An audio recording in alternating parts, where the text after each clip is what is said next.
పాక్తో ఉద్రిక్తత నెలకొన్న నేపథ్యంలో సరిహద్దు ప్రజలకు కేంద్ర ప్రభుత్వం కీలక ఆదేశాలు జారీ చేసింది. కశ్మీర్ ప్రజలు 2 నెలల పాటు ఆహారం నిల్వ చేసుకోవాలని సూచించింది. ముఖ్యంగా పీఓకేలోని 13 నియోజకవర్గాల ప్రజలు ముందస్తు జాగ్రత్తగా ఆహారాన్ని నిల్వ చేసుకోవాలని తెలిపింది.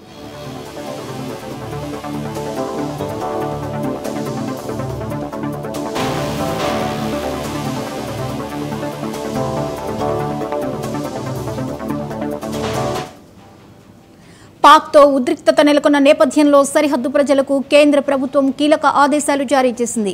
కశ్మీర్ ప్రజలు 2 నెలల పాటు ఆహారం నిల్వ చేసుకోవాలని సూచించింది. ముఖ్యంగా పీఓకేలోని 13 నియోజకవర్గాల ప్రజలు ముందస్తు జాగ్రత్తగా ఆహారాన్ని నిల్వ చేసుకోవాలని తెలిపింది.